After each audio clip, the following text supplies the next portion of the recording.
Coming up on Market to Market. The markets whipsaw their way through more than just a virus. The government marshals its forces to fight back against COVID-19. Frankly, when we had this break in this week... And commodity market analysis with Mark Gold next. I don't want to sell it down here. Pioneer Hybrid International is a proud sponsor of Market to Market.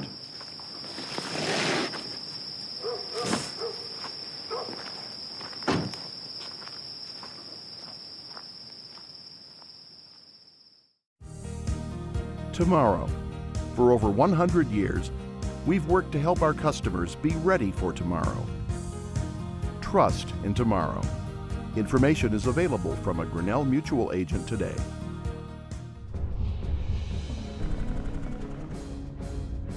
This is the Friday, March 20 edition of Market to Market, the weekly journal of rural America.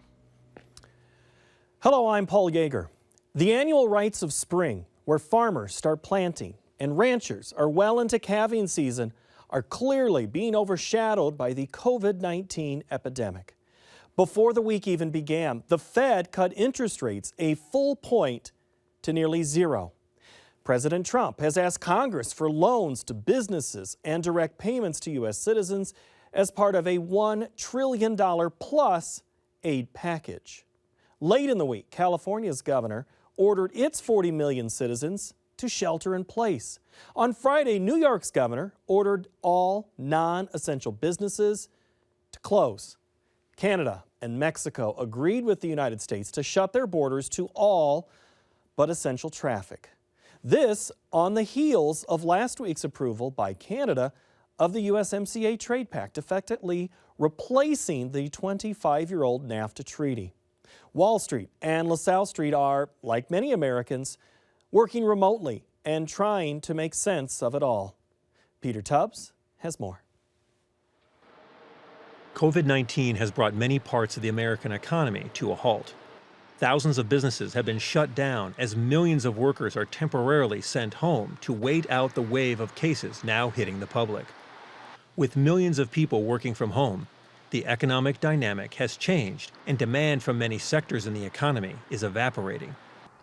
The restaurant industry is taking the largest hit.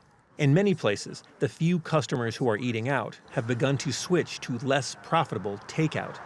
Dozens of states and cities are limiting restaurants to curb service only in an attempt to limit the people gathering in close proximity.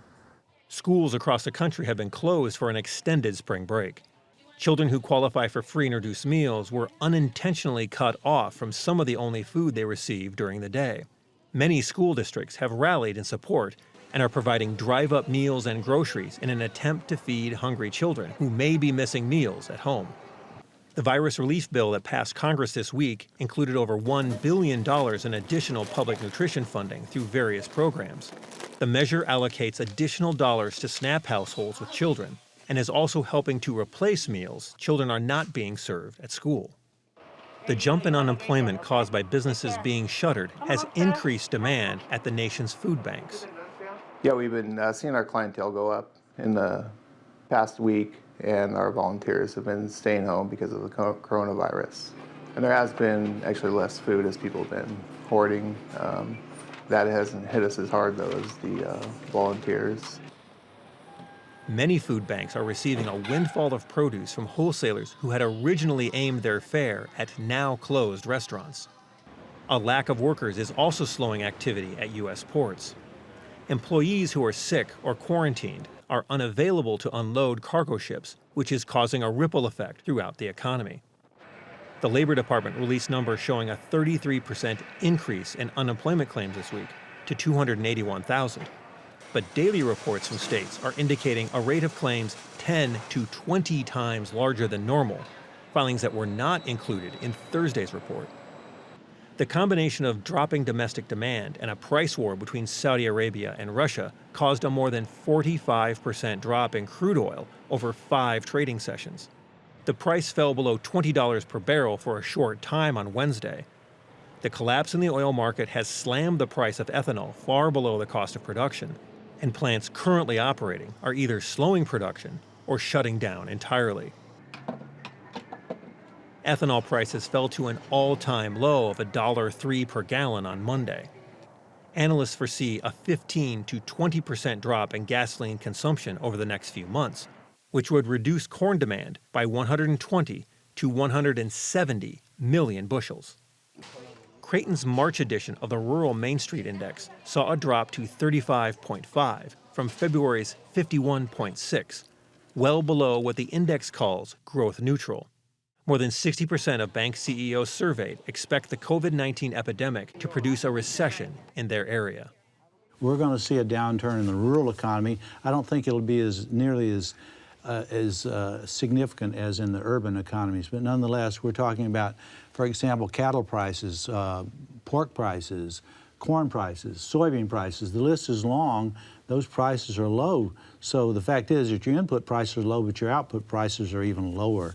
So farm income for 2020 is not nearly as bright as we thought it was going to be, and I think that we're going to have to do some belt tightening out there. For Market to Market, I'm Peter Tubbs. Next, the Market to Market Report. The commodity markets dealt with continued pressure from COVID-19, dry weather in South America, and the ongoing spat between OPEC and Russia. A few Chinese buyers took advantage of the lower prices. For the week, May wheat rose 33 cents and the nearby corn contract dove 22 cents. The May soybean contract fought back from early week losses to gain 14 cents. May soybean meal added $25.70 per ton. May cotton shrank $6.81 per hundredweight. Over in the dairy parlor, April Class 3 milk futures gained 16 cents. The livestock sector finished on a positive note. April cattle put on 307. April feeders added 623. And the April lean hog contract expanded 537. That's an increase of nearly 10%. In the currency markets, the U.S. dollar index skyrocketed 477 ticks. April crude tumbled 9.06 per barrel, a 28% loss, as OPEC and Russia continue to fight over production cuts. COMEX gold dropped $35.40 per ounce, and the Goldman Sachs commodity index plummeted more than 30 points to finish at 267.85. Joining us now to offer insight is one of our regular market analysts, Mark Gold, who is joining us from his home in Chicago. Don Rose was going to join us, but out of an abundance of caution, he will not be joining us. So first of all, Mark, this is history for Market to Market. We've never done this before. So we're in the books together now. Yeah, it's nice to be here. We've never done quite anything like this, and I hope it turns out well, and we can give your viewers a little bit of positive news to take home for the weekend. Well, okay, but the thing is, we have to deal with all these currents that are going on. So I'm going to start with this. Let's talk headwinds. What was the biggest headwind this week in the commodities? Was it the U.S. dollar? Was it oil, or was it that other thing? Well, I think it's a combination of the oil and the coronavirus. There's no question that the virus is putting a lot of people out to work. Restaurants are closed in a lot of places. Illinois has no restaurant business except for takeout and delivery. So, when you kill demand out here for food, eating out, it's going to take a whack. And we saw that happen. The interesting thing was, with the crude oil, that put a lot of pressure on the corn market. And a lot of people were saying that gasoline was now cheaper than ethanol. So they've been talking about shutting down plants. And without the DDGs, people decided to come for meal in a big way here today. We haven't closed this strong in the meal in, I think, the better part of a year. An incredible rally in the meal helped rally the beans. The wheat was strong on its own. When you went through that list of commodities, it's interesting that with all of the problems we had this week, with the dollar being so strong, with crude oil being so weak, beans closed higher, meal closed higher, wheat closed higher, cattle closed higher, feeder cattle closed higher. So, it's always darkest at the bottom, but I'm hopeful that the way we closed here today may give us a little bit of hope for next week. All right, so is the darkest behind us then? Well, let's certainly hope so. I think it'll depend on if we can see any kind of slowing in these corona cases from day to day. If we see the death slow down, that'll be helpful. I believe that we can, come out of this thing and come out in a big way. But we've got to be confident that the U.S. has a handle on the virus. When you see these kids down on the beaches in Florida, you wonder what they're thinking, except that they're bulletproof. And unfortunately, these people are going to be going back to different states. And are they carrying the virus or not? Will there be another wave because of these kids? We don't have the answer to that. But let's take it one day at a time, 1 week at a time. This week turned out to be pretty good for everything except cotton and corn. So hopefully we'll continue to see the Chinese come in, which was what we saw here today. All right, well then let's get into our regular rotation of things here. We'll start with wheat. And that this week, Mark, one of the government reports was talking about the improving U.S. crop in Oklahoma and Texas. Kansas, a different story. We've seen retracement from September to January on this chart, but a bounce at the end. What primarily is driving that? Well, I think a couple of things are driving the wheat. First of all, the Egyptians pulled their grain inspectors out of Ukraine and Russia, which means that they're going to be looking elsewhere for wheat. So we're very hopeful. I wouldn't say we're confident, but we're very hopeful that we'll get a lot of that Egyptian business. We had problems with the ports in Argentina. We had some positive news in terms of demand out here. We see that when people are staying in, they're actually, buying things like bread and pasta and things to stock up on. Pasta holds well. Now, granted, that's Durham wheat, but the fact of the matter is it's carried into all these markets here. And, wheat, in my opinion, was oversold. It held up the best out of corn, wheat, and beans. And we saw this nice spike in this week, and that's all positive. So are you making a sale right now on wheat, or are you holding a little longer? We're holding a little longer on wheat. Okay. It's been, I'm all for selling rallies. We've had a 40-cent bump in the beans. I'd like to see it get a little more. We'll see how we act Sunday night and Monday. But if the Chinese are here and they bought wheat, that's a very positive indication.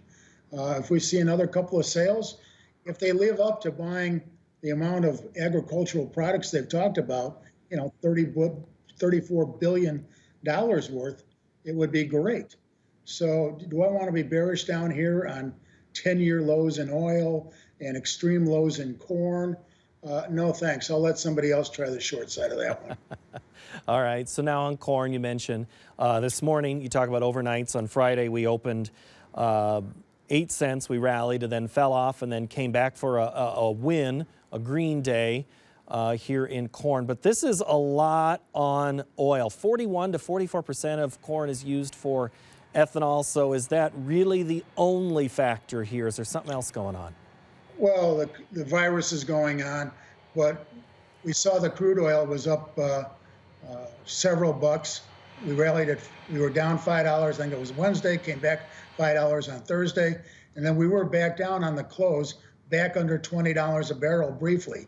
The settlement was around 22 and change, but the actual prices were right around 20 bucks. So, that put a pressure on the corn late in the day.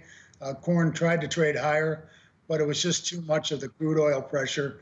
And crude oil was down $2.50 most of the day, and then it broke that extra couple of bucks, and it was just too much for the corn. Mark, have you ever seen oil drop 28% in 1 week? I've seen it rally that kind of price in a week, but I don't think I've ever seen it break. I mean, I don't know who the Saudis and the Russians are, who's going to win this battle if there's going to be a winner. But I think the Saudis can afford it a lot better than the Russians. It makes no sense that either one of them would want a price war. And could the Saudis come out on any given day and say, we're going to shut off the spigot for a while because there's too much production, and crude bumps right back to 40 bucks a barrel? It's certainly possible. If these markets have taught us one thing, Paul, I've been saying it for years and years. Don't tell me what a market can't do. A market can and will do whatever it wants to do. And no one's in charge. We're certainly finding that out. I want to ask a question here. Jeff in Central Nebraska asked us via Twitter this week. He says, how much of the ethanol industry will be shut down due to recent poor margin structures? And do you think we're going to see consolidation? So we've seen the slowing of plants. Is this a trend? What's going to reverse this? Well, it's a nearby trend, but don't forget, with people staying home, they're not driving anywhere.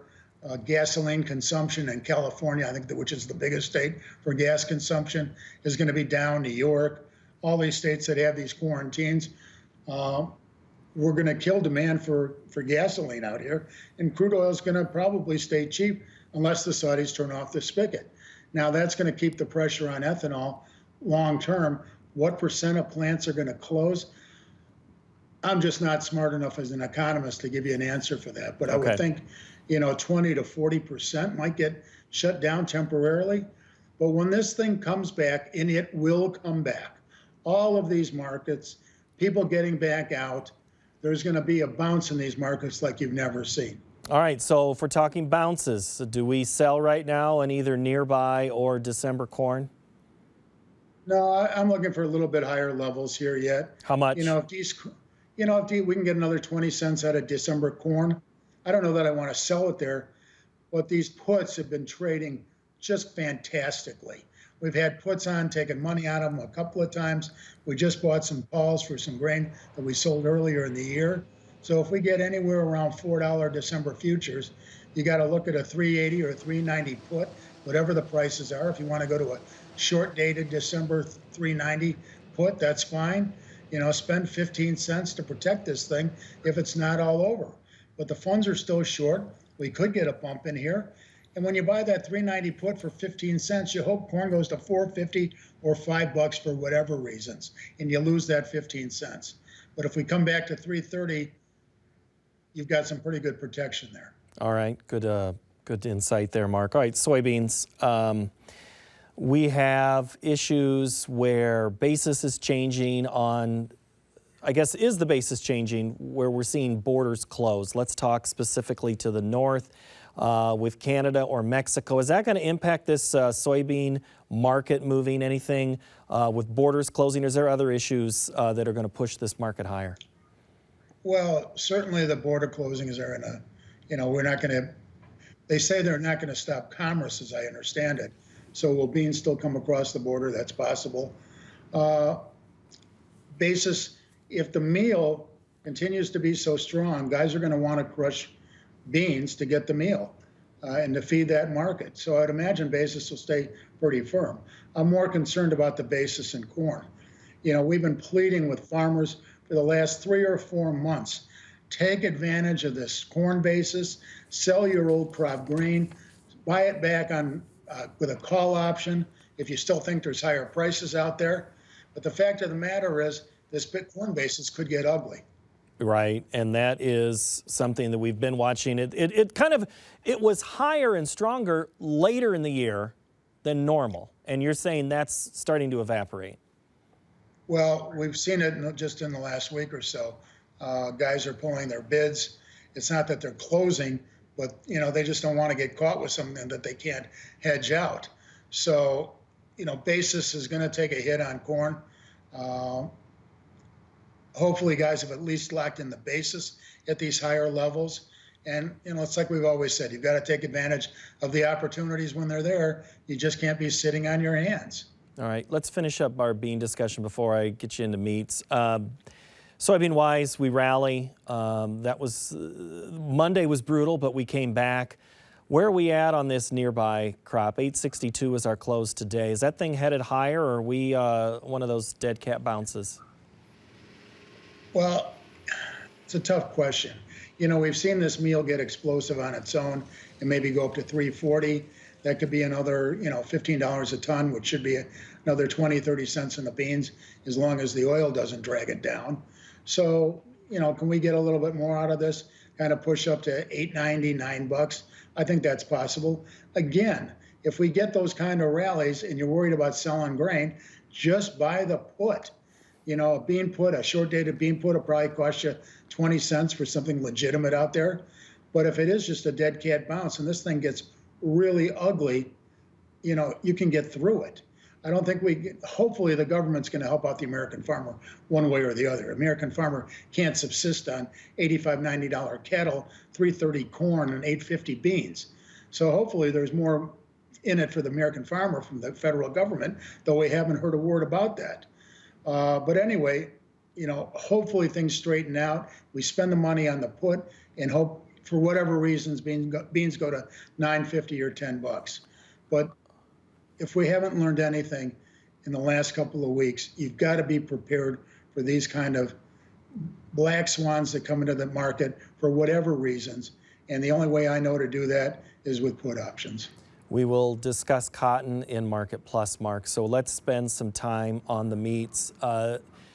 You've seen it. I've seen it. Everybody has seen the run at the grocery store. Counters empty. But the farmer was asking Friday, over the weekend, Monday, Tuesday, where's my take in all of this? Where is their take in this? Well, the farmer, as what is typical in the American economy, is getting the short end of the stick. The demand at the counter is obviously huge. It's funny, if you go to some of the bigger stores, they may have some issues about getting in product, but we've got several smaller groceries right around us here in Chicago. My wife went shopping this morning, got a couple of pounds of hamburger, some lamb chops, a couple of steaks, and we had no problem getting beef. The only thing that's a problem is toilet paper and hand sanitizer for the most part. So I'm hoping that these cattle prices that have been so cheap, that we've seen, apparently a lot of these packers are going to switch from restaurant grade meat to retail meat.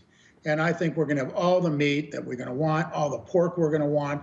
Prices are cheap. They're going to slaughter. Hopefully the slaughter doesn't stop with the virus affecting some of the plants out there. But I don't think product's going to be in short supply in the long run. I think if you get to the stores early in the day when they put out fresh product, you'll be just fine. But the fact of the matter is the farmer isn't enjoying the benefits of this strong demand, and it's unfortunate. But hopefully these, the packers will pay up for some beef and give some of these farmers a break. But I wouldn't expect them to be that benevolent out there. It's not the holiday season. We're not in the giving mood right now. Exactly. Cattle on feed report today. Estimates were 100.1 on feed. Placement was going to be down. How did we finish out on that? The on-feed was 100%. Placements were 92. Marketed 105.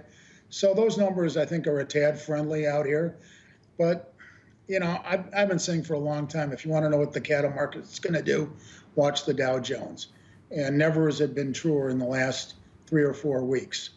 And if we can see the stock market turn around, regardless of what the fundamental news is out there, I believe the cattle market can rally.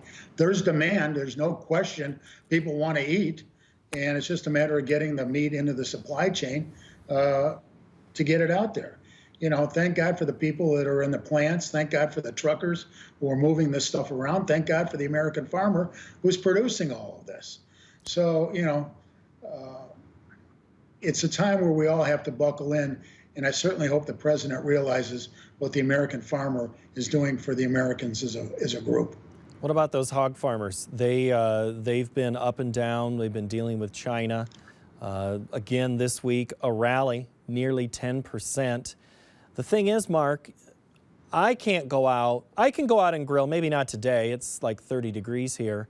But soon we're to that season. But the problem is that product. Is this the same issue as in the beef market, in the hog market? Well, I agree with you. This pent-up demand I'm talking about, this is March 20th. We're really 5 weeks away from getting into the grilling season.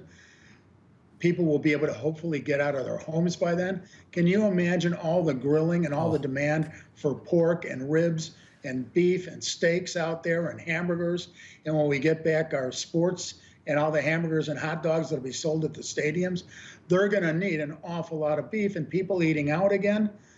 I mean, I think the demand's going to just go through the roof, but we have to get through the next 2 or 3 weeks. Now, these are futures markets. They tend to absorb all the worst news well ahead of time. And then, over time, we bottom long before the fundamentals might justify it. So hopefully what the markets are telling us here this week, with the lows being made and then corn and beans coming back, that maybe we've seen a little bit of too much discounting on a lot of these products. And like I said, cattle at $85 on the June contract, in my opinion, is nuts. but it is what it is. We've rallied since then. I hope the rally will continue, and we can get out there and grill and enjoy life as the American lifestyle that we've all become accustomed to. This is, like This is good, my Mark. grandparents. Hold that thought, Mark. sorry? I have to cut Okay. you off. We're going to talk about that in Plus about your grandparents, okay? Okay. All right, thank you, Mark. That wraps up the broadcast portion of Market to Market, but we will keep the conversation going on Market Plus, where we'll answer more of your questions. Remember, we're going to talk about cotton, and we're also going to talk about Mark's grandparents and that painting behind him, by the way. You can find it on our website at markettomarket.org. Hey, have you made it into the field already, or you're calving? Post your pictures on our Instagram feed. Tag us, Market to Market Show. We'll repost it, put it in our stories, and everybody from America can see some of those behind-the-scenes shots. Search our stories again for Market to Market Show. Join us again next week when we'll explore how the next generation is learning the art of the hedge. So until then, thanks for watching, and have a great week.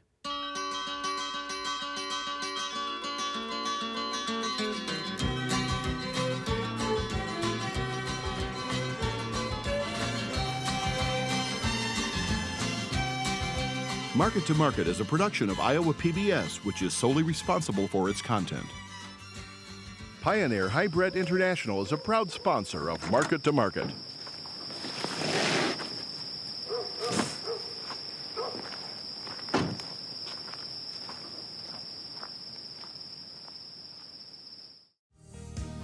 Tomorrow.